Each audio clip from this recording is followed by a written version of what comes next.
Good morning, all. Good morning, ma'am. Good morning. Prayer പറഞ്ഞോ ട്ടോ. Okay. Good morning, ma'am. Good morning to all. നല്ലൊരു ദിവസം നല്ലൊരു ആരംഭത്തിനായി പ്രാർത്ഥനയോടെ നമുക്ക് തുടങ്ങാം. പ്രാർത്ഥന ചൊല്ലാനായി ടീനയെ ക്ഷണിക്കുന്നു.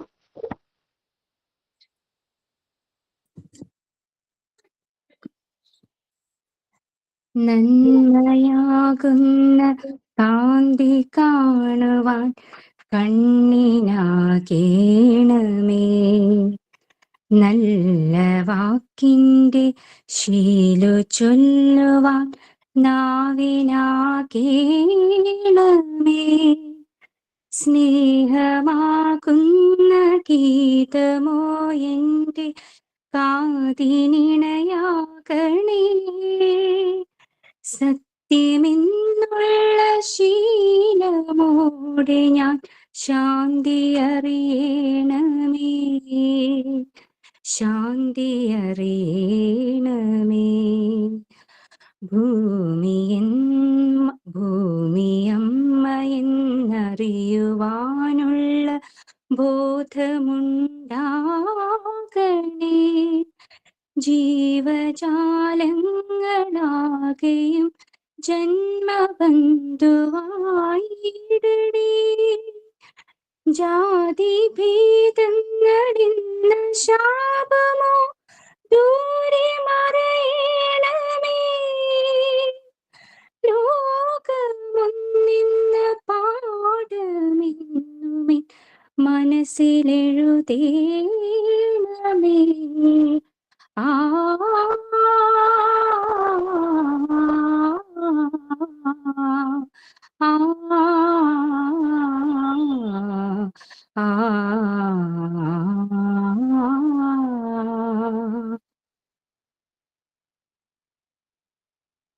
Thank you, Tina.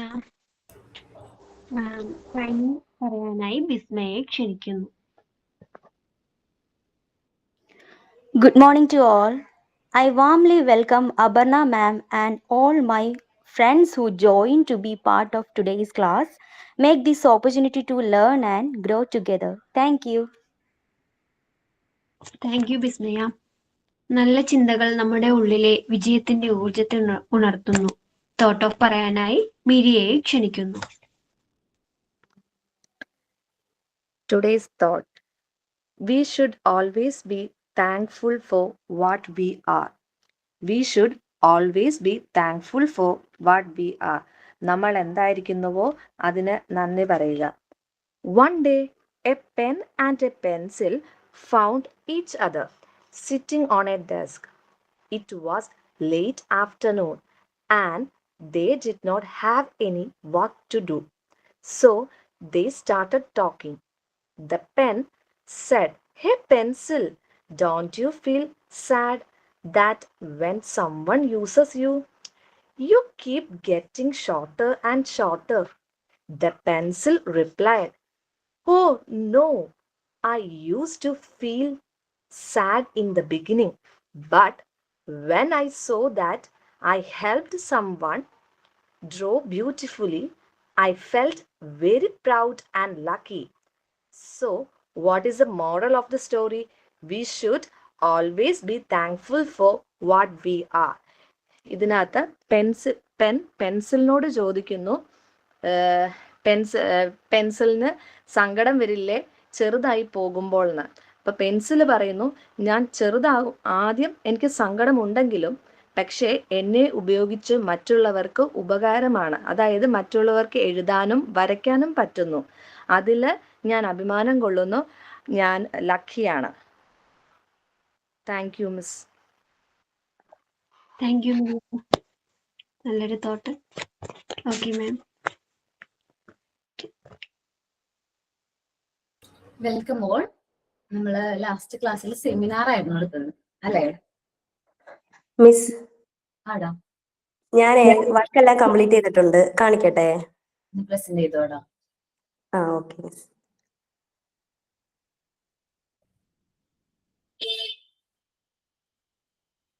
Alphabet start. ചെറുതായി പോയടാ. ആ ഇതേ ഫോട്ടോസ് കിട്ടിയത് ചെറുതായിരുന്നു. അവർ വലിയത് നോക്കിയിട്ട് കിട്ടിയില്ല. ആണോ? ഓക്കെ. ആ പിന്നെ അതെ മാം നമ്പർ ചാർട്ട്,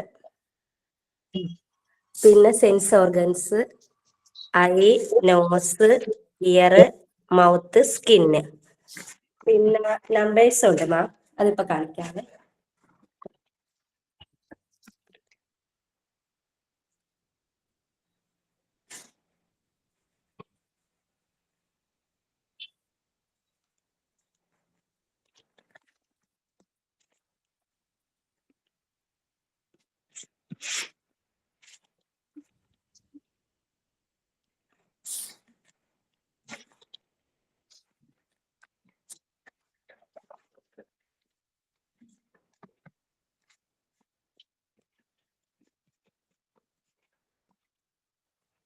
ഇതാണ്ട് മാം.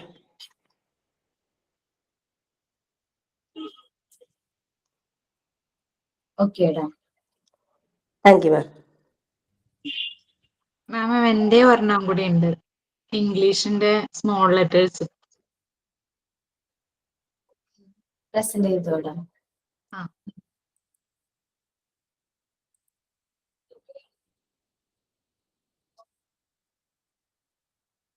ഓക്കേടാ, നന്നായിട്ടുണ്ട് കേട്ടോ. മാം സെൻസ് കാണിച്ചു. സെൻസ് ഓർഗൻസിന്റെ ഡിലീറ്റ് എന്നായിരുന്നു? നമ്മൾ പ്രസന്റ് ചെയ്തല്ലേ അത് ലാസ്റ്റ് ക്ലാസ്സില്? കഴിഞ്ഞ ആഴ്ച. ഓക്കെ, കുഴപ്പമില്ല, കാണിച്ചോട്ടെ കേട്ടോ രഞ്ജിനെ.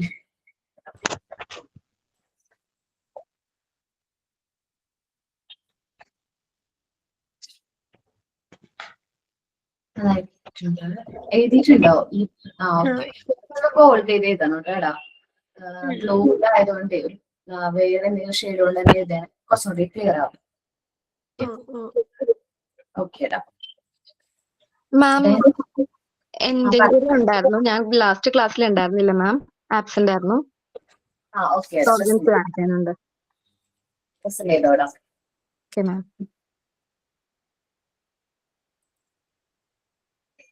ഓക്കെ, നല്ല റിയലിസ്റ്റിക് ആയിട്ട് തോന്നുന്നു. Okay,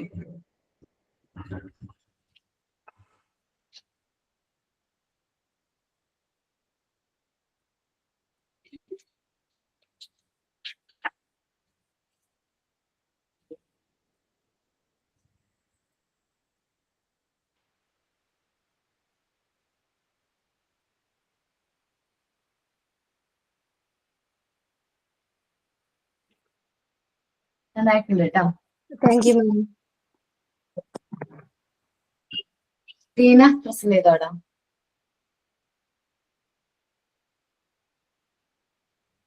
okay ma'am.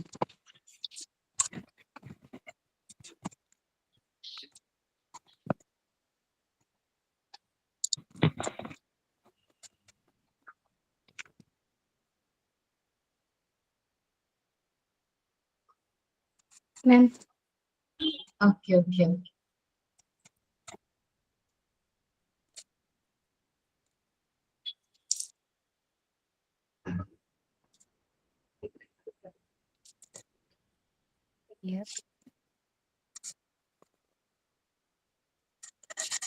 nose, tongue,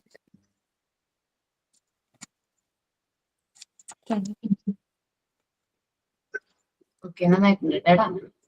thank you. Seminar pending ഉണ്ടോ എടുക്കാനായിട്ട്? ഉണ്ട് മാം. ഏത് ടോപ്പിക് മുതലാണ് എടുക്കണ്ടേ? Stephen Hawking. Okay, Reshma, Anu. Okay. Reshma pin ചെയ്യാൻ കേട്ടോ. പ്രസന്റ് ചെയ്യും. Good morning, everyone. I am Reshma from Palakkad. Today, I am going to talk about a man who redefined the limits of human potential, diagnosed with ALS at age 21, and give just 2 years to live.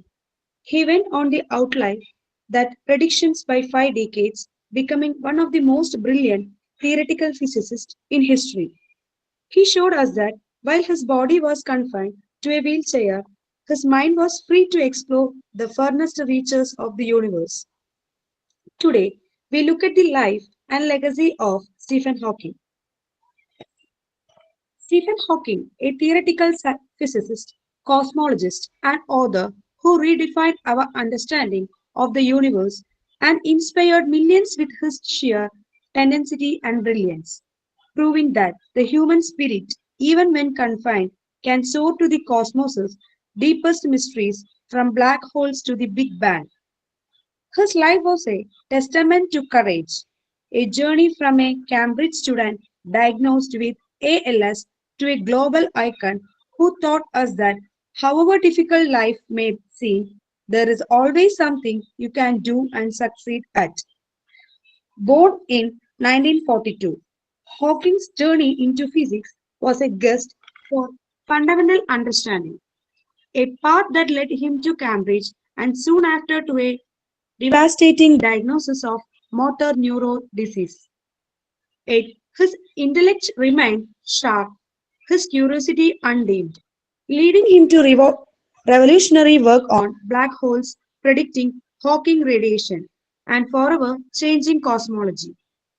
He made the complex accessible with best-selling books like A Brief History of Time, inviting everyone to ponder the universe's origins. Hawking's legacy is not just in his equations, but in his indomitable spirit. He found ways to think in new dimensions, visualizing problems in his mind as his body failed him. He showed us that true limits are often self imposed, that curiosity and determination can overcome immense adversity. He was more than a scientist, he was a beacon of hope, a symbol that the sky is not the limit, but a starting point for exploration, reminding us that even in darkness, the mind can illuminate the universe. Let us remember Stephen Hawking not just for his genius, but for his profound humanity and the enduring lesson that our greatest power lies within. We can conclude by saying thought of Stephen Hawking. Stephen Hawking taught us not to look down at our feet, but up at the stars, and not to never give up, no matter how difficult life may seem. Thus, I conclude my words. Thank you all.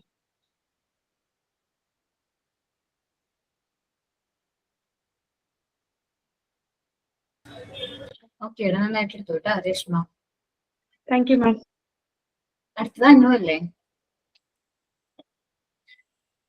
Anu present ചെയ്തോ കേട്ടോ. Good morning ma'am. Good morning to all. ഇന്ന് seminar ടോപ്പിക്കായിട്ട് എനിക്ക് കിട്ടിയത് Stephen William Hawking. കുറച്ചുപേരൊക്കെ കേട്ട് കാണും, കുറച്ചുപേരൊക്കെ കേട്ട് കാണത്തില്ല. എനിക്ക് ആ പേര് ജസ്റ്റ് കേട്ടിട്ടുണ്ടെങ്കിൽ ഡീപ്പായിട്ട് അദ്ദേഹത്തെ കുറിച്ച് എനിക്കൊന്നും അറിയില്ലായിരുന്നു. ഈ സെമിനാറിന് വേണ്ടി സെർച്ച് ചെയ്തപ്പോഴാണ് അദ്ദേഹത്തെ കുറിച്ച് അറിഞ്ഞത്. അദ്ദേഹത്തിന്റെ മുഴുവൻ പേര് സ്റ്റീഫൻ വില്യം ഹോക്കിംഗ്. വിഖ്യാതനായ ബ്രിട്ടീഷ് ഭൗതിക ശാസ്ത്രജ്ഞനായിരുന്നു അദ്ദേഹം. അദ്ദേഹത്തെ വൈദ്യശാസ്ത്ര വിസ്മയം എന്ന് തന്നെ വിശേഷിപ്പിക്കാം. 1942 ജനുവരി 8 ഓക്സ്ഫോർഡിലാണ് അദ്ദേഹം ജനിച്ചത്. ജീവശാസ്ത്ര ഗവേഷകനായിരുന്ന ഫ്രാങ്ക് ഹോക്കിൻസും ഇസബൽ ഹോക്കിൻസുമായിരുന്നു അദ്ദേഹത്തിന്റെ മാതാപിതാക്കൾ. 11-ാം വയസ്സിൽ സ്റ്റീഫൻ ഇംഗ്ലണ്ടിലെ ഹെർട്ട്ഫോർഡ് ഷെയറിലെ സെന്റ് ആൽബൻസ് സ്കൂളിൽ ചേർന്നു. മകനെ ഒരു ഡോക്ടറാക്കണമെന്നായിരുന്നു എല്ലാ മാതാപിതാക്കളെയും പോലെ സ്റ്റീഫന്റെ മാതാപിതാക്കളും ആഗ്രഹിച്ചത്. എങ്കിലും സ്റ്റീഫന് ഗണിതത്തിലും ഭൗതിക ശാസ്ത്രത്തിലുമായിരുന്നു താല്പര്യം. സാമ്പത്തികമായി പിന്നോക്കമുള്ള ഫാമിലി ആയിരുന്നിട്ടും 17-ാം വയസ്സിൽ ഓക്സ്ഫോർഡ് യൂണിവേഴ്സിറ്റിയിൽ നിന്നും ഭൗതിക ശാസ്ത്രത്തിൽ ബിരുദം നേടി. 21-ാം വയസ്സിൽ കേംബ്രിഡ്ജിൽ ഗവേഷണ ബിരുദത്തിനും പഠിച്ചുകൊണ്ടിരിക്കുന്നതിനിടയിലാണ് അദ്ദേഹത്തിന്റെ കൈകാലുകൾ തളർന്നു പോകാൻ കാരണമായ അമയോട്രോപിക് ലാറ്ററൽ സ്ക്ലിറോസിസ് എന്ന നാഡീരോഗം അദ്ദേഹത്തെ ബാധിച്ചത്. കൈകാലുകൾ ചലിപ്പിക്കാനാവാത്ത അവസ്ഥയിലും സഹപ്രവർത്തകരുടെ പിന്തുണ അദ്ദേഹത്തിന് ആത്മവിശ്വാസം പകർന്നു. ഗവേഷണ ബിരുദം നേടിയ ശേഷം 1965 ജെയിൻ വൈൽഡിനെ വിവാഹം കഴിച്ചു. ഇനി അദ്ദേഹത്തിന് പിടിപെട്ട അസുഖത്തെക്കുറിച്ച് നമുക്കൊന്ന് നോക്കാം. അമിയോട്രോഫിക് ലാറ്ററൽ സ്ക്ലിറോസിസ് എന്ന തരത്തിൽപ്പെട്ടതും ഇപ്പോഴത്തെ വൈദ്യശാസ്ത്ര അറിവുകൾ വെച്ച് ചികിത്സിച്ച് ഭേദപ്പെടുത്തുവാൻ അസാധ്യവുമായ മോട്ടോർ ന്യൂറോൺ രോഗം ഉണ്ടെന്ന് കണ്ടെത്തുകയും 2 വർഷം കൂടി മാത്രമേ ആയുസ് എന്ന് ഡോക്ടർമാർ വിധി എഴുതുകയും ചെയ്തു. എന്നാൽ രോഗത്തെ ഭയപ്പെടാതെ ജീവിതം തുടർന്ന് ഗവേഷണത്തിൽ മുഴുകിയ അദ്ദേഹം 54 വർഷം ജീവിച്ച് ലോകത്തിന് മാതൃകയായി. അദ്ദേഹത്തിന്റെ സംഭാവനകൾ: പ്രപഞ്ചശാസ്ത്രത്തിൽ സൈദ്ധാന്തിക ഭൗതികത്തിലും മൗലിക സംഭാവനകൾ അദ്ദേഹം നൽകി. ശാസ്ത്ര ഗവേഷണ സ്ഥാപനങ്ങളിലെ ഉന്നത പദവികൾ കൈവരിച്ചു. നിരവധി പുരസ്കാരങ്ങൾ അദ്ദേഹത്തെ തേടി വന്നു. ബ്രിട്ടനിലെ കേംബ്രിഡ്ജ് സർവകലാശാലയിലെ പ്രപഞ്ചശാസ്ത്ര വിഭാഗത്തിലെ ഡയറക്ടർ ആയിരുന്നു അദ്ദേഹം. 3 പതിറ്റാണ്ടുകൾ അദ്ദേഹം കേംബ്രിഡ്ജ് സർവകലാശാലയിലെ ഗണിതശാസ്ത്ര ലുക്കാച്ചിയർ പ്രൊഫസർ എന്ന ഉന്നത പദവി വഹിച്ചിരുന്നു. നക്ഷത്രങ്ങൾ നശിക്കുമ്പോൾ രൂപം കൊള്ളുന്ന തമോഗർത്തങ്ങളെക്കുറിച്ച് ഇന്നു ലഭ്യമായ വിവരങ്ങളിൽ പലതും ഹോക്കിങ്ങിന്റെ ഗവേഷണങ്ങളിലൂടെ ഉരുത്തിരിഞ്ഞവയാണ്. ഇതിനു പുറമെ ജനകീയ ശാസ്ത്ര സാഹിത്യ രചനയ്ക്കും അദ്ദേഹം സമയം കണ്ടെത്തി. ഹോക്കിങ്ങിന്റെ കാലത്തിന്റെ ഒരു സംക്ഷിപ്ത ചരിത്രം എന്ന പ്രശസ്തമായ ശാസ്ത്ര സാഹിത്യ ഗ്രന്ഥം 1 കോടി കോപ്പിയാണ് വിറ്റഴിക്കപ്പെട്ടത്. മലയാളം അടക്കം 30 ഭാഷകളിൽ ഈ പുസ്തകം തർജ്ജമ ചെയ്യപ്പെട്ടിട്ടുണ്ട്. പ്രപഞ്ചശാസ്ത്രത്തിലെ സിദ്ധാന്തങ്ങളായ മഹാവിസ്ഫോടനം, തമോഗർത്തം തുടങ്ങിയ സാധാരണക്കാർക്ക് മനസ്സിലാകുന്ന രീതിയിൽ വിവരിക്കുവാനാണ് ഈ പുസ്തകങ്ങളിലൂടെ അദ്ദേഹം ശ്രമിച്ചത്. ഡോക്ടർമാർ പ്രവചിച്ചതുപോലെ രോഗബാധിതനായ ഏതാനും വർഷങ്ങൾക്കുള്ളിൽ മരണത്തിന് കീഴ്പ്പെട്ടെങ്കിലും രോഗം നിരന്തരമായി മൂർച്ഛിച്ചു വന്നതിനെ തുടർന്ന് മാംസപേശികൾ ശോഷിച്ച് ശരീരമാകെ തളർന്ന് വീൽചെയറിൽ അഭയം പ്രാപിക്കേണ്ടി വന്നു. തൊണ്ടയിലെ മാംസപേശികൾ പ്രവർത്തിക്കാനാവാതെ വന്നതോടെ സംസാരശേഷിയും നഷ്ടപ്പെട്ടു. ശ്വാസതടസ്സമുണ്ടായതിനെ തുടർന്ന് ശ്വാസനാളിൽ സുഷിരമിട്ടുള്ള ശസ്ത്രക്രിയയ്ക്കും അദ്ദേഹം വിധേയനായി. വീൽചെയറിൽ ഇരുന്നു കൊണ്ട് കവിളിലെ പേശികൾ ചലിപ്പിച്ച് യന്ത്രത്തിന്റെ സഹായത്തോടെ കൃത്രിമ ശബ്ദത്തിലാണ് അദ്ദേഹം സംസാരിക്കുന്നത്.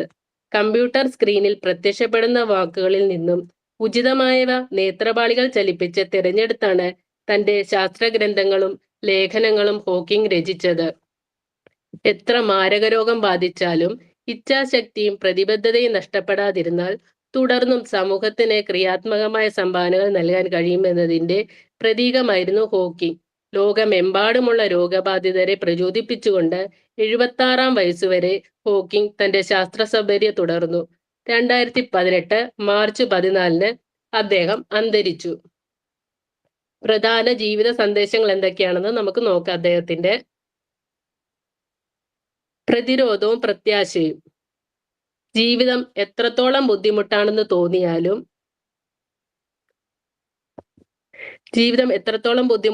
തോന്നിയാലും നിങ്ങൾ ചെയ്യാൻ കഴിയുന്നതും വിജയിക്കാൻ കഴിയുന്നതുമായ എന്തെങ്കിലുമൊക്കെ എപ്പോഴും ഉണ്ടാവും.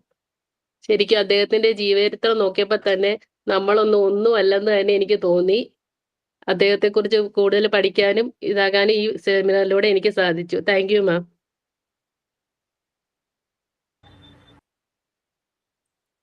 ഓക്കെ, നന്നായിട്ട് എടുത്തു കേട്ടോ. സോ നമ്മളുടെ ഭാഗത്തിന്റെ ഒരു ഭാഗമായിട്ട് തന്നെ കുട്ടികൾക്ക് നമുക്ക് ഇൻസ്പയർഡ് ആയിട്ടുള്ള വ്യക്തികളെ കുറിച്ചിട്ട് അവർക്ക് പറഞ്ഞു കൊടുക്കേണ്ട ഒരു സിറ്റുവേഷൻ വരാണെങ്കിൽ ഇദ്ദേഹത്തിന്റെ ഈ ഒരു ജീവിതം നമ്മൾ അവർക്ക് ഇൻട്രൊഡ്യൂസ് ചെയ്യുന്നത് നല്ലതായിരിക്കും. നല്ല ഇൻസ്പയർഡ് ആയിട്ടുള്ള സ്റ്റോറീസ് ആണ്.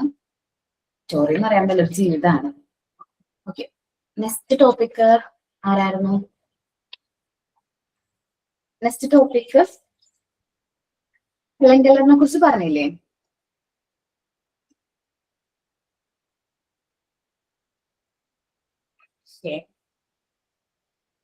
ദെൻ നമ്മള് പഠന വൈകല്യങ്ങളെ കുറിച്ച് എഴുതാൻ പറ്റുണ്ടായിരുന്നു അല്ലെ? പറഞ്ഞിട്ടുണ്ടായിരുന്നോ? അതെ മാം, അടുത്ത ടോപ്പിക് അതാണ്. ഓക്കെ, ടീന കേട്ടോ. 3 പേര് എഴുതാൻ സൈൻ ചെയ്ത് ഓരോരുത്തരായിട്ട് പറഞ്ഞു. First Tina. ഓക്കെ മാം.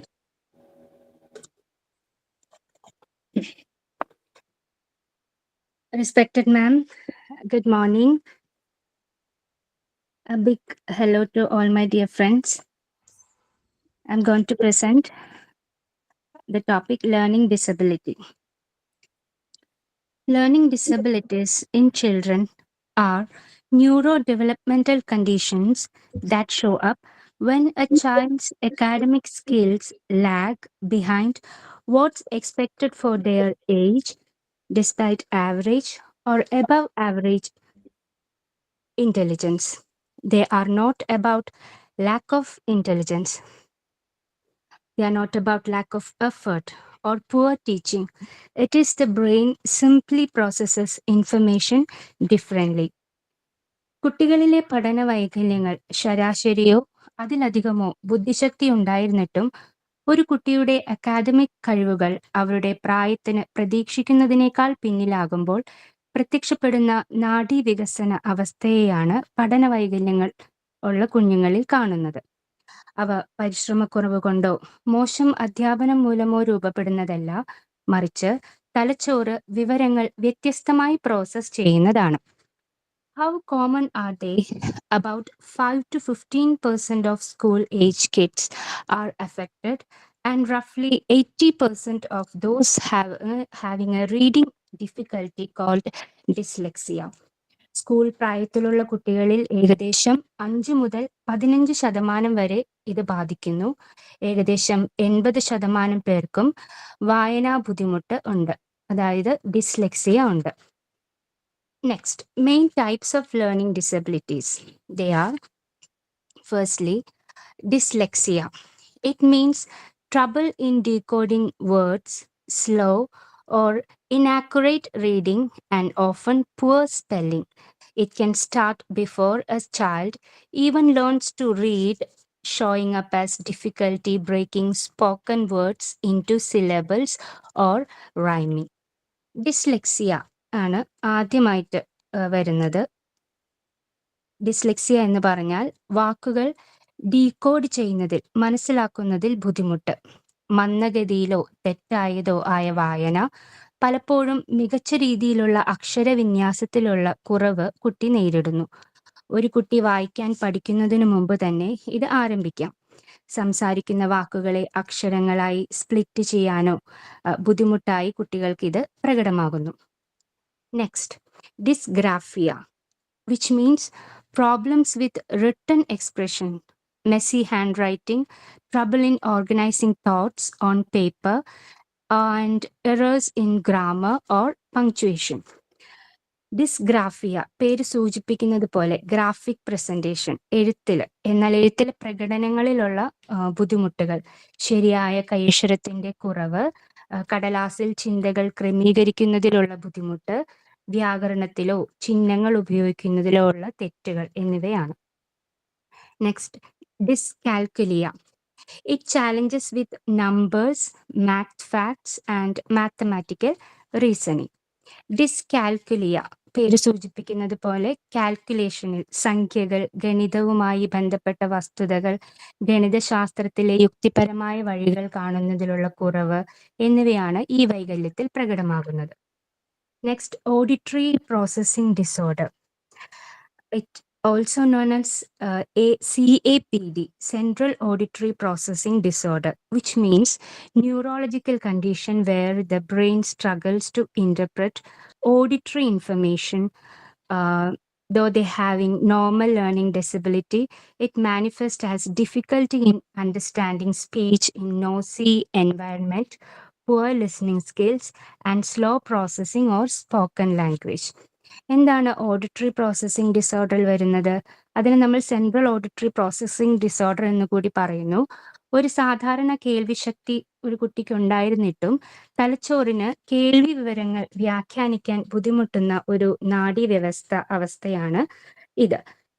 ശബ്ദമയമാനമായ അന്തരീക്ഷത്തിൽ സംസാരം മനസ്സിലാക്കാനുള്ള ബുദ്ധിമുട്ട്, മോശം ശ്രവണശേഷി, ബുദ്ധിമുട്ട് വരിക, സംസാര ഭാഷയുടെ മന്ദഗതിയിലുള്ള പ്രോസസ്സിംഗ് എന്നിവയാണ് ഇതിൽ പ്രകടമാകുന്നത്. Next, finally we C visual processing disorder. It is a neurological condition where the brain struggles to interpret or understand visual information. Even if the person has perfect vision, that is not an eye problem, but a dysfunction in how the brain processes, stores, and recalls visual stimuli. Common symptoms include difficulty with reading, writing, spatial awareness, and distinguishing similar shapes or letters. എന്താണ് visual processing disorder? ഇത് ഒരു നാഡീവ്യവസ്ഥയിൽ വരുന്ന അവസ്ഥ തന്നെയാണ്. ഇതൊരു വ്യക്തിക്ക് നല്ല രീതിയിൽ കാഴ്ചശക്തി ഉണ്ടെങ്കിൽ പോലും ദൃശ്യങ്ങൾ അത് ശരിയായി കാണുന്നതിൽ വ്യാഖ്യാനിക്കാനോ മനസ്സിലാക്കാനോ തലച്ചോറിന് ബുദ്ധിമുട്ടുണ്ടാകുന്നു. ഇതൊരു കണ്ണിന്റെ മാത്രം പ്രശ്നമല്ല, മറിച്ച് തലച്ചോറ് ദൃശ്യ ഉത്തേജനങ്ങൾ പ്രോസസ് ചെയ്യുന്നതിലെയും സംഭരിക്കുന്നതിലെയും ഉള്ള അല്ലെങ്കിൽ ഓർത്തെടുക്കാൻ ബുദ്ധിമുട്ട് വരുന്ന ഒരു തകരാറാണ്. വായന, എഴുത്ത്, സ്ഥല അവബോധ, സമാനമായ ആകൃതികളോ അക്ഷരങ്ങളോ വേർതിരിച്ചറിയുന്നതിലെ ബുദ്ധിമുട്ട് എന്നിവയാണ് വിഷ്വൽ പ്രോസസ്സിംഗ് ഡിസോർഡറിൽ കണ്ടുവരുന്നത്. നെക്സ്റ്റ്, പഠന വൈകല്യമുള്ള കുട്ടികൾ നേരിടുന്ന വെല്ലുവിളികൾ നോക്കാം. പഠന വൈദഗ്ധ്യത്തിൽ നേരിടുന്ന ബുദ്ധിമുട്ട്: വായന, എഴുത്ത്, കണക്ക് എന്നിവയിൽ പ്രകടമായ ബുദ്ധിമുട്ടുകൾ നേരിടുന്നു. ഓർഗനൈസേഷൻ ചെയ്യുന്നതിലുള്ള കുറവ്, കാര്യങ്ങളിൽ ഒരു ചിട്ടയില്ലായ്മ എന്നതിലെ കുറവ്, സമീപനം, സമയം ക്രമീകരിക്കുന്നതിനും അത് സമയത്ത് കാര്യങ്ങൾ തീർക്കാൻ സാധിക്കാത്തതും, സ്വയം നിയന്ത്രണം എന്നിവയിലെ വെല്ലുവിളികൾ എല്ലാം ഈ ഓർഗനൈസേഷനിൽ പെടുന്നു. പിന്നെ ഇവർക്ക് എപ്പോഴും ഉത്കണ്ഠ, ഭയം എന്നിവയും കുഞ്ഞുങ്ങളിൽ കൂടുതലായിട്ട് ഉണ്ടാകുന്നു. ഒരു പഠന വൈകല്യമുള്ള കുട്ടിയുടെ ലൈഫിലേക്ക് വെളിച്ചം പകർന്ന ഒരു ജീവിത സംഭവം നമുക്കൊരു കഥയിലൂടെ കേട്ടാലോ? എങ്ങനെ അവളുടെ സ്കൂൾ അവൾക്കൊരു ഹെൽപ്പിംഗ് പ്ലാൻ ഒരുക്കി എന്നതും നമുക്ക് ശ്രവിക്കാം. മായ മിടുക്കിയായ ഒരു വിദ്യാർത്ഥിനിയാണ്. അവൾക്ക് 8 വയസ്സുള്ളപ്പോഴാണ് വായന എന്നത് ഒരിക്കലും പ്രവർത്തിക്കാൻ കഴിയാത്ത ഒരു മാന്ത്രിക വടി വീശുന്നത് പോലെയാണ് എന്ന് അവൾക്ക് ആദ്യമായി ശ്രദ്ധിച്ചത്. വായന എന്നത് അവൾക്ക് അത്രയും ബുദ്ധിമുട്ടേറിയ കാര്യമായിരുന്നു. വായനയ്ക്കായി എപ്പോഴൊക്കെ അവൾ തയ്യാറാകുമ്പോഴും അക്ഷരങ്ങൾ പേജിൽ നീന്തിയും വാക്കുകൾ പരസ്പരം മറിഞ്ഞു വീഴുന്നതായും മായയ്ക്ക് തോന്നുമായിരുന്നു. ടീച്ചർ മായയോട് ഉറക്കെ വായിക്കാൻ ആവശ്യപ്പെടുമ്പോഴെല്ലാം അവളുടെ വയറ്റിൽ ഒരു കുരുക്ക് മുറുകുന്നത് പോലെയായിരുന്നു. ഭയം കൊണ്ടാണ് മായയ്ക്ക് അനുഭവപ്പെട്ടിരുന്നത്. സഹപാഠികളുടെ കളിയാക്കലുകളും മായയെ ഒത്തിരി വേദനിപ്പിച്ചിരുന്നു. വീട്ടിൽ മായയുടെ അമ്മ അവളുടെ നിരാശ ശ്രദ്ധിച്ചിരുന്നു. ഇത് സ്കൂളുമായി സംസാരിക്കാൻ തീരുമാനിച്ചു. മായയുടെ പ്രധാന അധ്യാപകൻ മിസ്റ്റർ പട്ടേൽ ശ്രദ്ധാപൂർവം മായയെ ശ്രദ്ധിക്കുകയും മായയുടെ അക്കാഡമിക് കാര്യങ്ങളെല്ലാം വിലയിരുത്താൻ ക്രമീകരിക്കുകയും ചെയ്തു. ഏതാനും ആഴ്ചകൾക്ക് ശേഷം സ്കൂൾ സൈക്കോളജിസ്റ്റ് മായയ്ക്ക് ഡിസ്ലെക്സിയ ഉണ്ടെന്ന് വിശദീകരിച്ചു. അവളുടെ ബുദ്ധിശക്തിയും ജിജ്ഞാസയും ശരാശരിയേക്കാൾ വളരെ കൂടുതലായിരുന്നിട്ടും വാക്കുകൾ മനസ്സിലാക്കുന്നതിൽ, അതായത് ഡീകോഡ് ചെയ്യുന്നതിൽ കൂടുതൽ ബുദ്ധിമുട്ടുണ്ടാക്കുന്ന ഒരു പഠന വൈകല്യമായി അവൾക്കത് മനസ്സിലായി. നമ്മുടെ കുഞ്ഞും മായ അതായിരുന്നു നേരിട്ടുകൊണ്ടിരുന്നത്. മായയെ സ്ലോ എന്ന് മുദ്ര കുത്തുന്നതിന് പകരം അവളുടെ സ്കൂൾ അവൾക്കായി ഒരു ലേണിംഗ് പദ്ധതി തന്നെ ആവിഷ്കരിച്ചു. മൾട്ടി സെൻസറി വായന, അതായത് മണലിൽ അക്ഷരങ്ങൾ വരച്ചും ഹെഡ്ഫോണുകൾ വഴി ശബ്ദങ്ങൾ കേട്ടും പിന്നീട് ഒരു ടാബ്ലറ്റിൽ എഴുതിക്കൊണ്ടുമാണ് മായ അക്ഷരങ്ങൾ പഠിച്ചത്. അധിക സമയം നൽകൽ.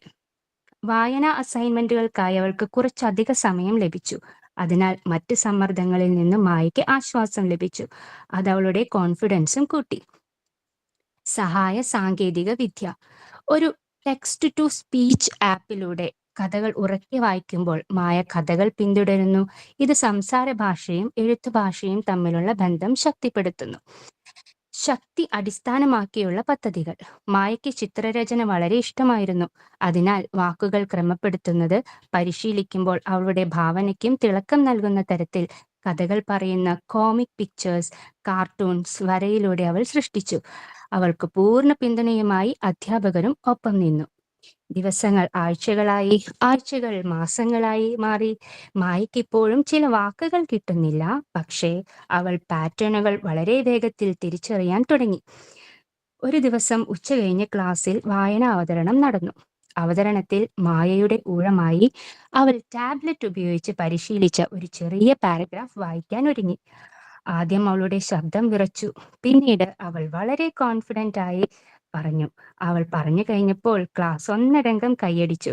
മായയുടെ മുഖം സൂര്യോദയം പോലെ പ്രകാശിച്ചു. പ്രധാന അധ്യാപകനായ മിസ്റ്റർ പട്ടേൽ മായയെ പ്രശംസിച്ചു പറഞ്ഞു, മായ, നീ അത് ചെയ്തു. നീ വെറുതെ വായിക്കുകയല്ല, വാക്കുകളെ സാഹസികതകളാക്കി മാറ്റുകയാണ് ചെയ്തത്. വെൽ ഡൺ മായ. അത് കേട്ടപ്പോൾ കുഞ്ഞുമായ ഒത്തിരി സന്തോഷിച്ചു. അവളുടെ ചിന്തയാകുന്ന മാന്ത്രിക വടി തകർന്നിട്ടില്ലെന്ന് മനസ്സിലാക്കിയ മായ ഒത്തിരി അഭിമാനത്തോടെ നിന്നു. കണ്ടോ, പഠനരീതിയിൽ മാറ്റം വരുത്തിയപ്പോൾ തന്നെ പൊലിഞ്ഞു പോവേണ്ടിയിരുന്ന ഒരു കുഞ്ഞു മനസ്സിനെ പ്രതീക്ഷയുടെ കൈപിടിച്ചുയർത്താൻ ആ സ്കൂളിന് സാധിച്ചു. പഠനവൈകല്യം ഒരു തടസ്സമല്ലെന്ന് മായയുടെ കഥ കാണിക്കുന്നു. നേരത്തെയുള്ള തിരിച്ചറിയൽ, അനുയോജ്യമായ തന്ത്രങ്ങൾ, പിന്തുണയ്ക്കുന്ന ഒരു സമൂഹം എന്നിവ ഉണ്ടെങ്കിൽ പഠനവൈകല്യമുള്ള കുട്ടികൾക്ക് വെല്ലുവിളികളെ ശക്തികളാക്കി മാറ്റുവാനും അവരുടെ സ്വന്തം സന്തോഷകരമായ കാര്യങ്ങൾ ആത്മവിശ്വാസത്തോടെ ചെയ്യാനും സാധിക്കും. മാറ്റി നിർത്താതെ കൂടെ നിർത്തി ഒന്നിച്ച് നമുക്ക് അവരെ കൈപിടിച്ച് ഉയർത്താം. Thank you. നന്നായിരുന്നു കേട്ടോ ടീന. Thank you ma'am. ജ്യോതി.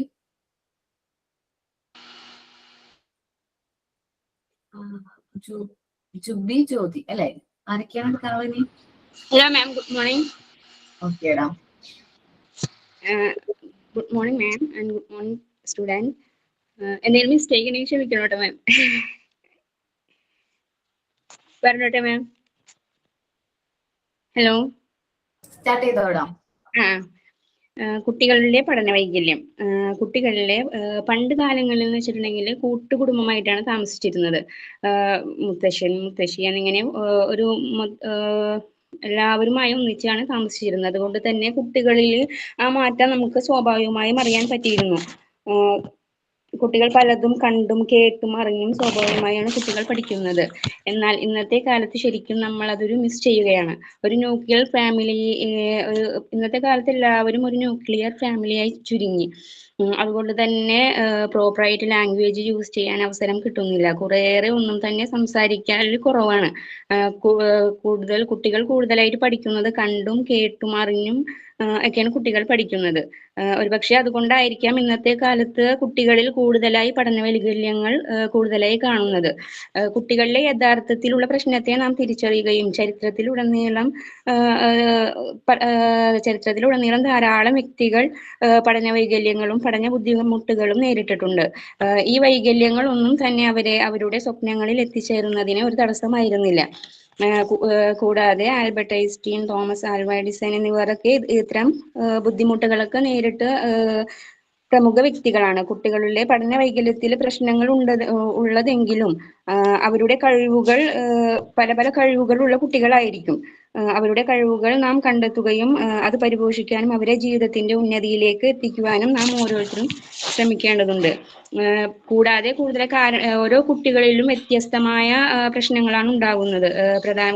കുട്ടികളിലെ പഠന വൈകല്യത്തിന് കാരണമായി നാം പറയുന്നത് ലേണിംഗ് പ്രോസസ്സ്, റീഡിങ്, റൈറ്റിംഗ്, സംസാരിക്കാനുള്ള ബുദ്ധിമുട്ട്, അറ്റൻഷൻ, കാൽക്കുലേഷൻ, ഇവയെല്ലാം ഓർഗനൈസ് ചെയ്യാനുള്ള ബുദ്ധിമുട്ട്, ഇവയെല്ലാം ഒരു കാരണമായി നമുക്ക് പറയാവുന്നതാണ്. ഇവയെല്ലാം ഒരു കുട്ടികളിൽ തന്നെ ആയിരിക്കണമെന്നില്ല, പല കുട്ടികളിലും പല വ്യത്യസ്തമായിരിക്കും. ഇത്തരം അവസ്ഥയിൽ കൂടി കുട്ടികൾ കടന്നു പോകാനോ അവരുടെ മാനസികപരമായി ഒരിക്കലും അവരെ വേദനിപ്പിക്കുകയോ ചെയ്യരുത്. അവർക്ക് പ്രോപ്പറായിട്ടുള്ള ആഹാരം കൊടുക്കുകയും അവരെ പറയേണ്ട രീതിയിൽ പറഞ്ഞ് മനസ്സിലാക്കുകയും നല്ല സ്നേഹത്തോടെ അവരെ ചേർത്ത് പിടിക്കുകയും വേണം. അതുപോലെ തന്നെ കുട്ടികളും ടീച്ചറും മാതാപിതാക്കളും തമ്മിലുള്ള ഒരു ബോണ്ടിങ് ഉണ്ടാക്കിയെടുക്കാൻ ശ്രമിക്കണം. കമ്മ്യൂണിക്കേഷൻ, റിലേഷൻഷിപ്പ്, സൗഹൃദപരമായ ഡെവലപ്മെന്റ് എന്നിവയെല്ലാം ഇതിനെല്ലാം അതൊക്കെ ഡെവലപ്മെന്റ് ചെയ്യാനായിട്ട് ശ്രമിക്കേണ്ടതുണ്ട്. എപ്പോഴും അവരെ മാനസികപരമായി വഴക്ക് പറയുകയോ തല്ലുകയോ ചെയ്യുമ്പോൾ അവരുടെ മാനസികപരമായ അവസ്ഥയിൽ തന്നെ ചേഞ്ച് ഉണ്ടാവുകയും അത് അവരിൽ പല മാറ്റങ്ങളും ഉണ്ടാക്കിയെടുക്കുകയും ചെയ്യുന്നു. അതുകൊണ്ട് തന്നെ നമുക്ക് ആ റിലേഷൻഷിപ്പ് മെയിൻറ്റെയിൻ ചെയ്യുകയാണെങ്കിൽ കുട്ടികളിൽ ഒരു പരിധിവരെ അവരുടെ ഇതിന് നമുക്കൊരു പരിഹാരം കണ്ടെത്താൻ സാധിക്കുന്നതാണ്. പിന്നെ അവരുടെ ഭക്ഷണം, അവരുടെ ഉറക്കം എന്നിവയെല്ലാം ഇതിനൊരു കാരണമായി പറയാവുന്നതാണ്. കുട്ടികൾ തമ്മിലുള്ള നല്ല രീതിയിലുള്ള ഒരു കമ്മ്യൂണിക്കേഷൻ ഡെവലപ്മെന്റ് ചെയ്താൽ തന്നെ 60% കുട്ടികളിൽ നമുക്ക് ഇത്തരത്തിലുള്ള പഠന വൈകല്യക്കുറവ് ഇല്ലാതാക്കാനായിട്ട് നമുക്ക് സാധിക്കുന്നു. ഏജ് കൂടുന്തോറും കുട്ടികളിലുള്ള പഠന വൈകല്യങ്ങൾ കൂടുകയാണെങ്കിൽ നമ്മൾ ഉടനെ ഒരു ഡോക്ടറുടെ സഹായം തേടുകയും അതിൻ്റെതായ ചികിത്സ തേടുകയും ചെയ്യണം. Okay ma'am. ഓക്കെ, നന്നായിരുന്നു കേട്ടോ.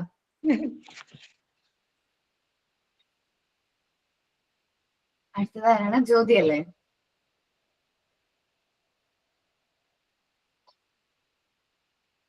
ജ്യോതി,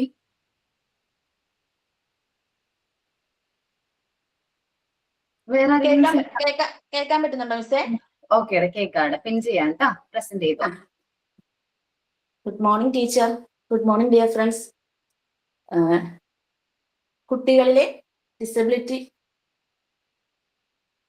കുട്ടികളിലെ പഠന വൈകല്യം എന്നത് തലച്ചോറ് വിവരങ്ങൾ പ്രോസസ്സ് ചെയ്യുന്നതിനുള്ള ബുദ്ധിമുട്ടാണ്. വായിക്കുവാനും എഴുതുവാനും കണക്ക് ചെയ്യുവാനും ആശയവിനിമയം നടത്തുവാനുമുള്ള കുട്ടികളുടെ കഴിവുകളെ ഇത് ബാധിക്കുന്നു.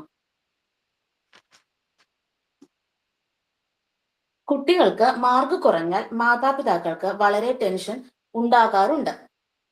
സാമാന്യമായ ബുദ്ധിശക്തി ഉണ്ടായിട്ടും നല്ല സ്കൂളിൽ പഠിപ്പിച്ചിട്ടും പഠിക്കുവാനുള്ള എല്ലാ സാഹചര്യങ്ങൾ ഉണ്ടായിട്ടും കുട്ടി നന്നായിട്ട് പരിശ്രമിച്ചിട്ടും അവന് പഠിക്കാൻ ബുദ്ധിമുട്ടുണ്ടാകുന്നു. അവന് മാർക്ക് കുറയുന്നു. അപ്പോഴാണ് അവന് പഠന വൈകല്യം ഉണ്ടോ എന്ന് സംശയിക്കുന്നത്. മറ്റു മേഖലകളിലെല്ലാം ഈ കുട്ടികൾ സമപ്രായക്കാരെ പോലെ കഴിവുള്ളവരായിരിക്കും. പഠന വൈകല്യമുള്ള കുട്ടികൾക്ക് വായന, എഴുത്ത്, കണക്ക് എന്നീ കാര്യങ്ങളാണ് ബുദ്ധിമുട്ട് ഉണ്ടാകാറുള്ളത്. ഇന്ത്യയിൽ 10% കുട്ടികളിലും പഠന വൈകല്യം ഉണ്ട് എന്നാണ് കണക്കുകൾ സൂചിപ്പിക്കുന്നത്. വേറെ പല കാരണങ്ങൾ കൊണ്ടും ഇത് സംഭവിക്കാറുണ്ട്. നാഡീ സംബന്ധമായ രോഗങ്ങൾ, ബുദ്ധിക്കുറവ്, കേൾവിക്കുറവ്, കാഴ്ചക്കുറവ്, മറ്റെന്തെങ്കിലും അസുഖം സ്ഥിരമായുള്ള കുട്ടികൾ, കുടുംബ പശ്ചാത്തലം മോശമായ കുട്ടികൾ എന്നിവരും പഠനത്തിൽ പുറകോട്ട് പോകാം. ഓട്ടിസം, ഹൈപ്പർ ആക്ടിവിറ്റി ഡിസോർഡർ എന്നിവ കാരണവും കുട്ടികളിൽ പഠന പ്രശ്നങ്ങൾ ഉണ്ടാകാറുണ്ട്. ഇവയെ പക്ഷേ പഠന വൈകല്യത്തിന്റെ കൂട്ടത്തിൽ ഉൾപ്പെടുത്താറില്ല. പ്രധാനമായും പറയുന്നത് ഡിസ്ലെക്സിയ, വായിക്കുവാനുള്ള ബുദ്ധിമുട്ട്, അക്ഷരങ്ങൾ മാറിപ്പോവുക, ബി ഡി ആയിട്ട് വായിക്കുക, പി ക്യൂ ആയിട്ട് വായിക്കുക, അങ്ങനെയുള്ളത്. പിന്നെ അതുപോലെ തന്നെ മിറർ റൈറ്റിംഗ്, സോ എന്ന് എഴുതുന്നതും വായിക്കുന്നതും വാസ് ആയിരിക്കും. SAW എന്നതിന് പകരം WAS എന്ന് വായിക്കുന്നു. വായിക്കുമ്പോൾ വാക്കുകൾ വിഴുങ്ങുക, വായിക്കുമ്പോൾ സ്ലോ ആകുക, ഇതൊക്കെ ഡിസ്ലെക്സിയ എന്ന ലക്ഷണമാണ്. പിന്നെ ഡിസ്ഗ്രാഫിയ, അത് എഴുതുവാനുള്ള ബുദ്ധിമുട്ടാണ്. മോശം കൈയക്ഷരം, പേന പിടിക്കുന്നതിലെ ബുദ്ധിമുട്ട്, വരികൾക്കിടയിൽ അകലം ഇടുക, ചിഹ്നങ്ങൾ വിട്ടുപോവുക. പിന്നെ ബോർഡിൽ നിന്ന് നോട്ട് എഴുതിയെടുക്കുവാനുള്ള ബുദ്ധിമുട്ട്. പിന്നെ വരുന്നത് ഡിസ്കാൽക്കുലിയാണ്. സംഖ്യകൾ, ഗണിത ചിഹ്നങ്ങൾ എന്നിവ തിരിച്ചറിയാൻ പ്രയാസം. കൂട്ടാനും കുറയ്ക്കാനും ഗുണിക്കാനും ഹരിക്കാനുമുള്ള ബുദ്ധിമുട്ട്. ഇതിന് ഒരു പരിഹാരം കുട്ടികളെ അടിക്കുകയോ വഴക്ക് പറയുകയോ ചെയ്യുന്നത് പാടില്ല. അവരുടെ ബുദ്ധിമുട്ട് മനസ്സിലാക്കി പിന്നീട് അവരെ ഒരു മൾട്ടി ഡിസിപ്ലിനർ ടീമിന്റെയോ അല്ലെങ്കിൽ സ്കൂൾ സൈക്കോളജിസ്റ്റ്, സ്പെഷ്യൽ എഡ്യൂക്കേറ്ററുടെ സഹായം തേടുക. ഇവർക്ക് പ്രത്യേക രീതിയിലുള്ള ക്ലാസ് റൂമും പിന്തുണയും പഠന രീതികളും നൽകണം. പഠനത്തിന് സഹായിക്കുന്ന ആപ്പുകളും സാങ്കേതിക വിദ്യയും ഉപയോഗിക്കാം. പഠന വൈകല്യം കുട്ടിയുടെ ബുദ്ധിയെ ബാധിക്കാത്തതിനാൽ ശരിയായ പിന്തുണയും പരിശീലനവും നൽകിയാൽ ഇവർക്ക് പഠനത്തിൽ മുന്നേറാൻ സാധിക്കും. പഠന വൈകല്യം നേരത്തെ കണ്ടുപിടിച്ചില്ല എങ്കിൽ പല കുട്ടികൾക്കും പെരുമാറ്റ പ്രശ്നങ്ങൾ, ഡിപ്രഷൻ തുടങ്ങിയ രീതിയിലേക്ക് മാറാൻ സാധ്യതയുണ്ട്. പഠന വൈകല്യമുള്ള കുട്ടികൾക്ക് നമ്മുടെ വിദ്യാഭ്യാസ വകുപ്പ് കുറച്ച് ഇളവുകൾ ബോർഡ് എക്സാമിന് ചെയ്തു കൊടുക്കാറുണ്ട്. എഴുതുവാൻ ബുദ്ധിമുട്ടുള്ള കുട്ടികൾക്ക് സ്ക്രൈബിനെ പ്രൊവൈഡ് ചെയ്യുക. കാൽക്കുലേറ്റ് ചെയ്യാൻ ബുദ്ധിമുട്ടുള്ളവർക്ക് കാൽക്കുലേറ്റ് യൂസ് ചെയ്യാനുള്ള അവസരം കൊടുക്കുക. ഇതിനു വേണ്ടി അവർ ആവശ്യപ്പെടുന്ന സർട്ടിഫിക്കറ്റ് ആണ് നൽകേണ്ടത്. കൂടാതെ ഇതിനെക്കുറിച്ച് എനിക്ക് പറയാനുള്ളത്. പിന്നെ ഞാൻ എൻ്റെ ഒരു അനുഭവമാണ് പറയാനുള്ളത്. എൻ്റെ കുടുംബത്തിലുണ്ടായ ഒരു അനുഭവമാണ് ഞാൻ നിങ്ങളോട് ഷെയർ ചെയ്യുന്നത്. എൻ്റെ ബ്രദറിൻ്റെ അനിയൻ്റെ കുട്ടി, അതായത് ആൺകുട്ടിയാണ്. അവൻ ഒരു ഒരു ഫസ്റ്റ് സ്റ്റാൻഡേർഡ് തൊട്ട് അവന് തീരെ ഇങ്ങനെ പഠിക്കാനായിട്ട് ഇൻട്രസ്റ്റ് ഇല്ല. സ്ഥിരമായിട്ട് KVയിലാണ് പഠിക്കുന്നത്. കഞ്ചിക്കോട് KVയിലാണ് ആള് പഠിക്കുന്നത്. അപ്പം ആള് ഒരിക്കലും വീട്ടിൽ വരുമ്പോൾ നോട്ട് എഴുതിക്കൊണ്ട് വരില്ല. അപ്പോൾ സെക്കൻഡ് സ്റ്റാൻഡേർഡ് ആയപ്പോഴും ഇതിങ്ങനെ തുടർന്നുകൊണ്ടിരിക്കുകയാണ്. കുട്ടി നോട്ട്ബുക്കിൽ ഒരു വരി അല്ലെങ്കിൽ 2 വരി അല്ലെങ്കിൽ പകുതി ആൾ എഴുതാറുള്ളൂ. അപ്പം വീട്ടിൽ വന്നു കഴിയുമ്പോഴത്തേക്കിനും സ്ഥിരമായിട്ട് പിന്നെ കൂട്ടുകാരെ വിളിച്ചിട്ടാണ് ഇത് ചോദിക്കാറ്. എന്നിട്ടാണ് നോട്ട് കംപ്ലീറ്റ് ഇവനെ കൊണ്ട് ചെയ്യിപ്പിക്കുന്നത്. വാട്സാപ്പിൽ ഇട്ടിട്ടാണ് കംപ്ലീറ്റ് ചെയ്യിക്കുന്നത്. എന്നിട്ട് സ്കൂളിൽ പറഞ്ഞപ്പം ഇവൻ പറയുന്നത് ഞാൻ എഴുതി തുടങ്ങുമ്പോൾ തന്നെ വായിച്ചു കളയും, അല്ലെങ്കിൽ സമയം പോകും എന്നാണ്. അപ്പം ഇത് ചെയ്തുകൊണ്ട് പിറ്റേ ദിവസവും ഇത് തന്നെ ഇവൻ ആവർത്തിച്ചു വരുമ്പം ലാസ്റ്റ് ഇവന്റെ അമ്മ ഇവനെ തല്ലി, എന്നും തല്ലും ബഹളമായി. അപ്പൊ നമ്മളുടെ വീട്ടിൽ കാരണവന്മാർക്ക് കുട്ടികളെ തല്ലണത് ഇഷ്ടമല്ലല്ലോ. അപ്പൊ വീട്ടില് അച്ഛൻ അതിന്റെ ഫാദറിലോ ഭയങ്കര പ്രശ്നമായി. കുട്ടീനെ വെറുതെ ഇട്ട് തല്ലാണ് എന്നും പറഞ്ഞ് ഭയങ്കര പ്രശ്നമായി. അതൊരു വലിയ ഇഷ്യൂ ആയി മാറി. അങ്ങനെ ഞങ്ങളെ വിളിച്ചു പറഞ്ഞ് ഞങ്ങൾ അവിടെ ചെന്ന് കഴിഞ്ഞിട്ട് ഇവൻ ഭയങ്കര ആക്റ്റീവാണ്. ഭയങ്കര ആക്റ്റീവ് എന്ന് വെച്ചാൽ ബാക്കി എല്ലാ കാര്യത്തിലും ഇവൻ ഭയങ്കര ആക്റ്റീവാണ്. പക്ഷെ ഇതിന് വായിക്കുമ്പോഴും ഇവൻ ഇതുപോലെ തന്നെ പകുതി വിഴുങ്ങി 1 വരി 2 വരിയൊക്കെ ഇവൻ വായിക്കുള്ളൂ. അപ്പൊ ഞാൻ അബാക്കസ് പഠിപ്പിക്കുന്നുണ്ട്. അപ്പൊ ഞാൻ ഇവനെ ഒരു പേജ് അബാക്കസ് ചെയ്യിപ്പിച്ച് നോക്കിയപ്പം അത് 1 2 അങ്ങനെയുള്ള വെച്ചിട്ട് ആഡിങ്ങും ലെസ്സിങ്ങും മാത്രമാണ് ചെയ്തത്. അപ്പൊ ഇവൻ എന്താണ്, ഈ 6 വരുന്നിടത്ത് ഇവൻ 9 ആഡ് ചെയ്യുള്ളൂ, അല്ലെങ്കിൽ 9 വരുന്നിടത്ത് ഇവൻ 6 ആഡ് ചെയ്യുള്ളൂ. അങ്ങനെ അവൻ അത് നമ്മളൊരു പേജ് ചെയ്യിപ്പിക്കുമ്പം നമുക്കത് മനസ്സിലായി.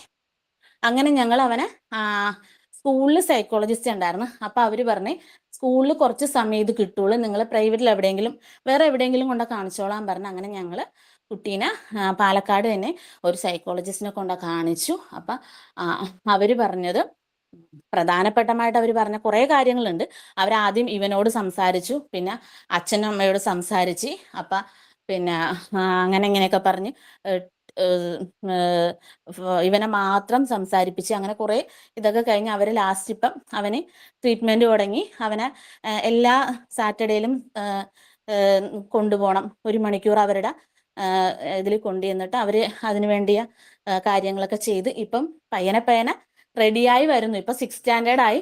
എന്നാലും ഇപ്പൊ വലിയ ബിഗ് ക്വസ്റ്റ്യൻ ആൻസർ ഒന്നും അവൻ ഇപ്പോഴും പഠിക്കാൻ അവന് ബുദ്ധിമുട്ടാണ്. അത് നമ്മൾ സിമ്പിൾ ആക്കി കൊടുത്തു കഴിഞ്ഞാൽ ഒരു 2 ലൈൻ അല്ലെങ്കിൽ ഒരു 3 ലൈൻ അതിന് കൂടുതൽ അവന് പഠിക്കാൻ പറ്റില്ല. അങ്ങനത്തെ ഇത് എന്നുവെച്ചാൽ മാറ്റം ഉണ്ടാവുമെന്ന് വിചാരിക്കുന്നു ഞങ്ങള്. കെമിസേ ഓക്കെ. അപ്പൊ എല്ലാവർക്കും പഠന വൈകല്യത്തെ കുറിച്ചിട്ട് മനസ്സിലായി.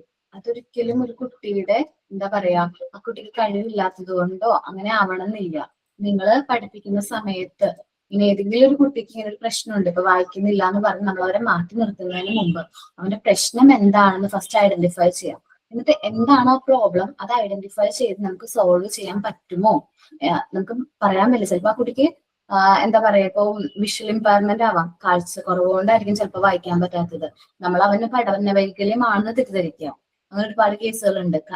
എന്താ പറയാ, കാഴ്ച പരിമിതികൾ കാരണം കുട്ടികൾക്ക് വായിക്കാൻ പറ്റുന്നില്ല. അപ്പൊ എന്താണ് പ്രശ്നം എന്ന് ഐഡന്റിഫൈ ചെയ്ത് അതിന് വേണ്ട മാർഗങ്ങൾ നമ്മൾ എടുക്കാനായിട്ട് ശ്രമിക്കണം. അല്ലാതെ അവന് അതിനെക്കൊണ്ട് പറ്റില്ല എന്ന് പറഞ്ഞ് മാറ്റി നിർത്തല്ല വേണ്ടത്. ഓക്കെ, നിങ്ങൾ ഇനി ഇങ്ങനെയുള്ള കുട്ടികളെയാണ്, ഏത് ടൈപ്പ് കുട്ടികളെയാണ് നമ്മൾ ഹാൻഡിൽ ചെയ്യേണ്ടതായിട്ട് വരുന്നതെന്ന് പറയാൻ പറ്റില്ല. അപ്പൊ നമ്മുടെ അടുത്തേക്ക് വരുന്ന എല്ലാ കുട്ടികളെയും ഒരേപോലെ തന്നെ ട്രീറ്റ് ചെയ്യുക.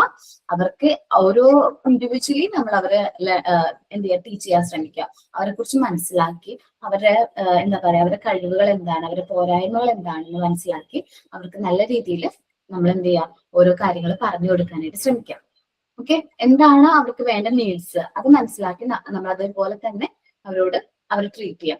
ഓക്കെ, നമ്മൾ ലാസ്റ്റ് ക്ലാസ്സിൽ പോർഷൻ ഏതായിരുന്നു പെൻഡിങ് ആയിട്ടുണ്ടായിരുന്നത്, ഓർമ്മയുണ്ടോ? മെന്റൽ റിട്ടൈൻ ചിൽഡ്രൻ ആണോ? അതെടുത്ത് ചെയ്യാലോ. അതാണ് മാം എടുക്കേണ്ടത്, മെന്റൽ റിട്ടാർഡ് ചിൽഡ്രൻ. ഈ പഠന വൈകല്യത്തിന്റെ ഒരു ഫിലിം ഇല്ലേ മാം, ഒരു അമീർ ഖാന്റെ താരെ സമീൻ പർ അല്ലേ? അതൊക്കെ ഒന്ന് നമ്മൾ കാണുകയാണെങ്കിൽ ഞങ്ങൾ സ്കൂളിൽ ഒരു 8ാം ക്ലാസ്സിലൊക്കെ എല്ലാ വർഷവും എല്ലാ 8ാം ക്ലാസ്സിലെ കുട്ടികളെയും സ്കൂളിൽ കൊണ്ട് കാണിക്കും താരസമയം സ്കൂളിൽ പഠിച്ചു. ഓക്കെ, ഞാൻ വേണ്ടിട്ട് ഷെയർ ചെയ്യട്ടെ. അപ്പോ നമ്മൾ ഇനി നോക്കാൻ പോകുന്നത് മെന്റലി റിട്രെയിൻഡ് ചിൽഡ്രൻ ആണ്, മാനസിക വെല്ലുവിളി നേരിടുന്ന കുട്ടികൾ. സോ മാനസിക വെല്ലുവിളി നേരിടുന്ന കുട്ടികൾക്ക് നമ്മൾ എങ്ങനെയുള്ള എഡ്യൂക്കേഷൻ ആണ് പ്രൊവൈഡ് ചെയ്യേണ്ടതെന്നാണ് നമ്മൾ ഇവിടെ നോക്കുന്നത്.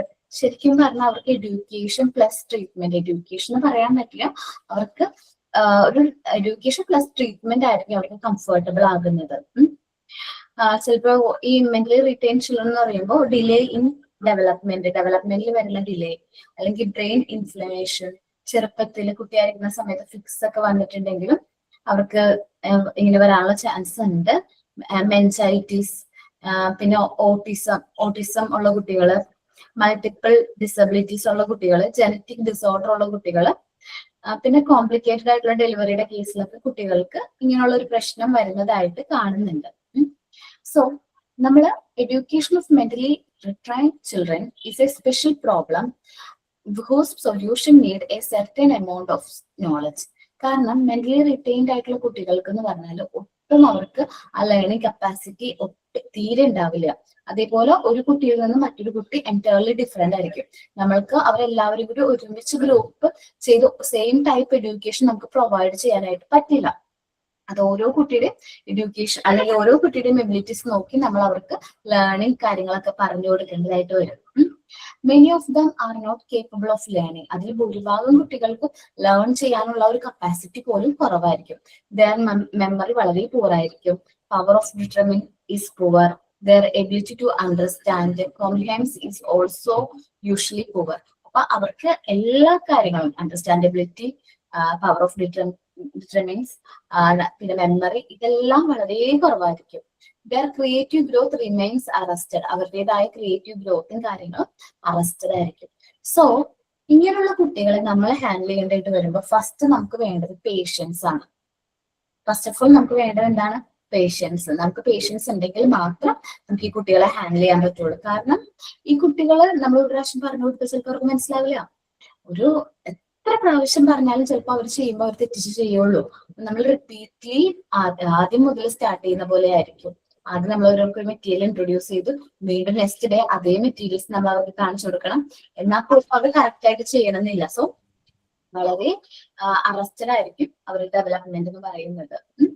ദെൻ ഈ നമ്മുടെ മരിയ മോണ്ടിസോറി നമ്മുടെ മോണ്ടിസോറി മെത്തേഡ് സ്റ്റാർട്ട് ചെയ്യുന്നതിന് മുമ്പ് കുറച്ച് മാനസിക വെല്ലുവിളി നേരിടുന്ന കുട്ടികളെ ഹാൻഡിൽ ചെയ്യേണ്ടതായിട്ട് വന്നു. നിങ്ങൾക്ക് എല്ലാവർക്കും അറിയാം, മോണ്ടിസോറി ഒരു ഫിസിഷ്യൻ ആയിരുന്നു. അറിയോ? അല്ലെ, മോണ്ടിസോറിനെ കുറിച്ച് നിങ്ങൾ നോക്കിയിട്ടില്ല? ഓക്കെ, നമ്മളിപ്പോ ഈ ഒരു കോഴ്സ് കാണുമ്പോൾ തന്നെ ഫസ്റ്റ് നിങ്ങൾ സെർച്ച് ചെയ്ത് നോക്കിയിരിക്കുന്നത് ആരാണ് മരിയ മോണ്ടിസോറി, എന്താണ് ഈ മെത്തേഡ് എന്നൊക്കെ നോക്കിയിട്ടുണ്ടാവും. അപ്പൊ നിങ്ങൾ അറിഞ്ഞിട്ടുണ്ടാവും മോണ്ടിസോറി എന്ന് പറയുന്നത് ഒരു ഫിസിഷ്യൻ ആണ്. സോ ആ ഒരു ആദ്യ കാലഘട്ടത്തില് മോണ്ടിസോറി എന്ത് ചെയ്തു? കുറച്ച് മെന്റലി റിട്രെയിൻഡ് ആയിട്ടുള്ള കുട്ടികൾ, മാനസിക വെല്ലുവിളി നേരിടുന്ന കുട്ടികൾ ഹാൻഡിൽ ചെയ്യേണ്ടതായിട്ട് വന്നു. സോ ആ ഒരു സിറ്റുവേഷനിൽ മോണ്ടിസോറിക്ക് മനസ്സിലായ ഒരു കാര്യമാണ്, ഇവരുടെ എല്ലാവരുടെയും സെൻസ് എങ്ങനെയാണ്? അറസ്റ്റഡ് ആണ്. അവർക്ക് സെൻസ് ചെയ്യാനുള്ള ഒരു കപ്പാസിറ്റി വളരെ കുറവാണ്. സോ മോണ്ടിസോറി എന്ത് ചെയ്തു? കുറച്ച് സെൻസറി മെറ്റീരിയൽസ് ബിൽഡ് ചെയ്തു. എന്നിട്ട് അത് വെച്ച് അവരെ കൊണ്ട് ട്രെയിൻ ചെയ്യിക്കാന്ന് വെച്ചാൽ അത് യൂസ് ചെയ്യിപ്പിക്കുക, അവരെ കൊണ്ട് അത് റിപ്പീറ്റ് ചെയ്യുക. അപ്പൊ ഈ കുട്ടികളിൽ ചെറിയ ചെറിയ മാറ്റങ്ങൾ വരുന്നത് മോണ്ടിസോറി എന്ത് ചെയ്തു? നോട്ട് ചെയ്തു. ആ കുട്ടികളിലെ ചെറിയ ചെറിയ മാറ്റങ്ങൾ വരുന്നതായിട്ട് മോണ്ടിസോറിക്ക് മനസ്സിലായി.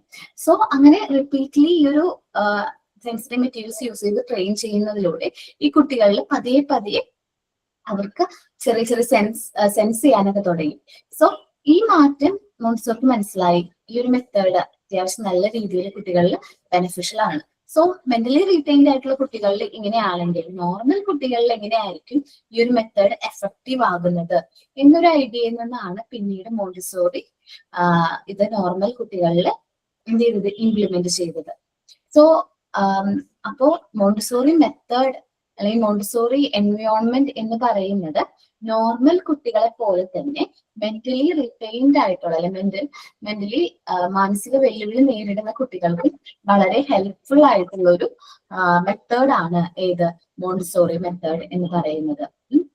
The Montessori environment and the materials are of great help for these children. ഇങ്ങനെയുള്ള കുട്ടികൾക്ക് മോണ്ടിസോറി മെത്തേഡ് മോണ്ടിസോറി എൻവയോൺമെന്റ് വളരെ ഉപകാരപ്രദമാണ്. The teacher should deals with these students. Mentally retained ആയിട്ടുള്ള കുട്ടികളെ ആണ് നമ്മൾ ഡീൽ ചെയ്യണമെങ്കിൽ നമുക്ക് നല്ല രീതിയിൽ എന്ത് വേണം? പേഷ്യൻസ് വേണം. പേഷ്യൻസ് ഇല്ലാത്ത ഒരാളും നമ്മൾ കുഞ്ഞു കുട്ടികളെ ഹാൻഡിൽ ചെയ്യുമ്പോൾ നമ്മൾ പറയില്ലേ നമുക്ക് അവരിൽ അത്രയും പേഷ്യൻസ് വേണമെന്ന്, അതിനേക്കാൾ പേഷ്യൻസ് വേണ്ടവരും മെന്റലി റിറ്റൈൻഡ് ആയിട്ടുള്ള കുട്ടികളെ ഹാൻഡിൽ ചെയ്യുമ്പോൾ. സോ കാരണം അവർക്കൊന്നും അറിയില്ല, അവര് എന്താണ് നെക്സ്റ്റ് 3 പോലും നമുക്ക് പ്രെഡിക്റ്റ് ചെയ്യാനായിട്ട് പറ്റില്ല. അതേപോലെ തന്നെ നമ്മുടെ കുട്ടികൾ, നമ്മുടെ ഈ മെന്റലി റിറ്റൈൻഡ് ആയിട്ടുള്ള കുട്ടികൾ ചിലപ്പോ ഒരു ആരോഗ്യം കൊണ്ട് മുതിർന്നിട്ടുണ്ടാവും. ഏജ് നമുക്ക് തോന്നും ചിലപ്പോ ഒരു 10-18 വയസ്സിന്റെ ഒക്കെ വളർച്ച, ശാരീരിക വളർച്ച അവർക്ക് ഉണ്ടാവും. പക്ഷേ അവരുടെ മനസ്സ് ഇപ്പോഴും ഒരു എന്താ പറയുക 3 years ഓൾഡ് ചൈൽഡിനെ പോലെ ആയിരിക്കും. ഒരു 3 വയസ്സുള്ള ഒരു കുട്ടിയുടെ മനസ്സായിരിക്കും അവർക്ക് ഉണ്ടാവുക. മനസ്സിലായോ? ചിലപ്പോ നമ്മൾ പെട്ടെന്ന് വന്ന് ഹഗ് ചെയ്യും, അല്ലെങ്കിൽ അതൊക്കെ എന്തുകൊണ്ടാണ്? അവര് നമ്മൾ അത്രയും കെയർ, അല്ലെങ്കിൽ അവർക്ക് ഏറ്റവും സേഫ് ആണ് ഫീൽ ചെയ്യുന്നതുകൊണ്ടാണ് അവർ നമ്മളെ ഹഗ് ചെയ്യുന്നത്. നമ്മൾ അവരെ കാണുന്നത് അവരുടെ സെക്കൻഡ് മദർ ആയിട്ടാണ്. എന്നുവെച്ചാൽ അവരുടെ അമ്മ കഴിഞ്ഞാൽ പിന്നെ അവർക്ക് ഏറ്റവും ഇഷ്ടം ആരെയിരിക്കും? നമ്മളെ ഇരിക്കും. സോ അതേപോലെ നമ്മുടെ കുട്ടികളെ പോലെ തന്നെ നമ്മൾ അവരെ ട്രീറ്റ് ചെയ്യണം.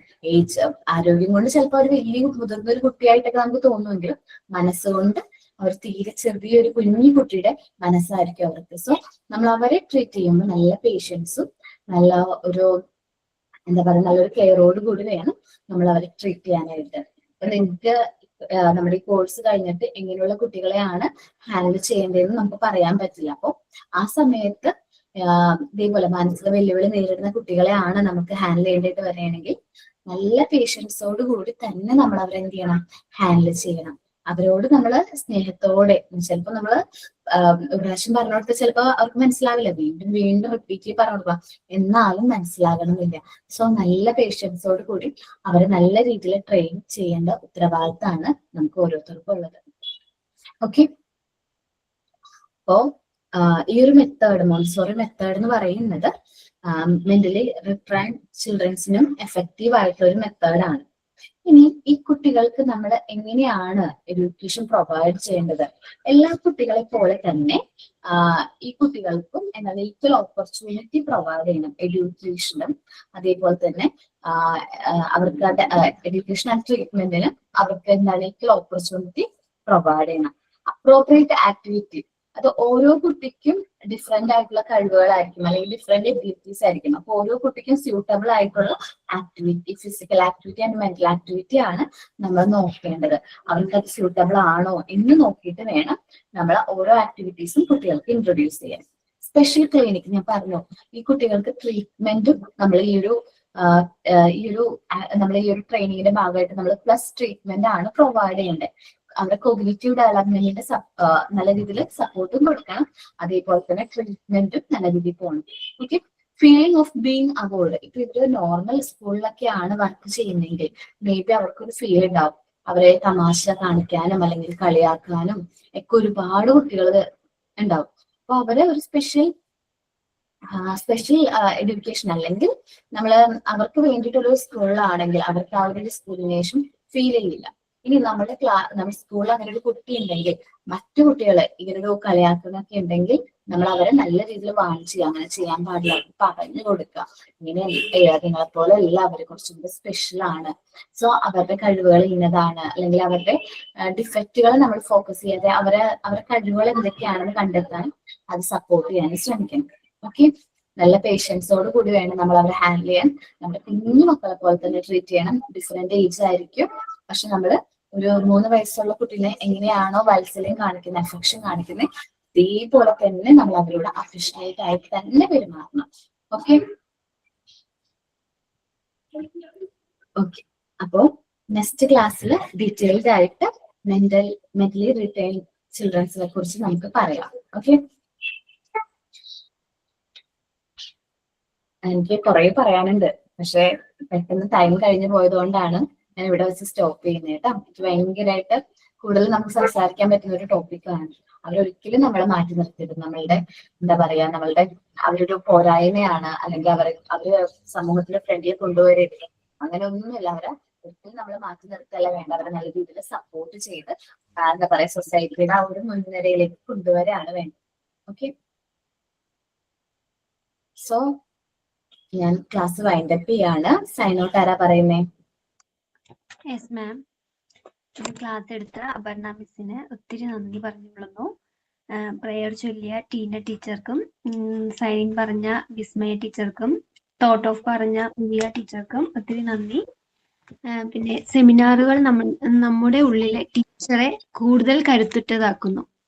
ക്ലാസ് കേട്ടിരിക്കുന്നതിനേക്കാൾ ക്ലാസ് എടുക്കാനുള്ള അവസരം കിട്ടുമ്പോൾ ആ വിഷയത്തെക്കുറിച്ച് കൂടുതലായി പഠിച്ച് പറയാൻ ശ്രമിക്കുന്നു. സെമിനാർ അവതരിപ്പിച്ച എല്ലാ ടീച്ചേഴ്സിനും ഒത്തിരി കൊള്ളുന്നു. എല്ലാവരും സെമിനാർ നല്ല രീതിയിൽ പ്രസന്റ് ചെയ്തിട്ടുണ്ടായിരുന്നു. ഓരോ കുട്ടികളുടെയും ഒരു എന്താ പറയാ, ഡിഫറെന്റ് ആയിട്ടുള്ള അപ്രോച്ച് ആണ് ഒരു സബ്ജക്റ്റിനോട് നമുക്ക് ഫീൽ ചെയ്യുന്നത്. സോ നന്നായിട്ട് നിങ്ങൾ സെമിനാർ ഒക്കെ എടുത്തു. Okay, thank you all. Thank you മാം. എന്തെങ്കിലും പറഞ്ഞോടാ. ഈ സെമിനാർ എടുക്കുന്ന സമയത്ത് ഞാൻ ആബ്സെന്റ് ആയിരുന്നേ. അതിന്റെ ടോപ്പിക്ക് മിസ് തന്നപ്പോ. അപ്പൊ ഇനി എടുക്കാത്തവരുണ്ടല്ലോ, അപ്പൊ അവരെ ചെയ്തിട്ടു. എടാ, ഇനി എല്ലാ ചാപ്റ്റേഴ്സിനും സെമിനാർസ് ഉണ്ട്. നമുക്ക് ലാസ്റ്റ് ചാപ്റ്റർ വരെ സെമിനാർസ് ഉണ്ട് കേട്ടോ. ടെൻഷൻ ഒന്നും എടുക്കണ്ട. Thank you. ശരി, ഓക്കെ, താങ്ക് യു മാം.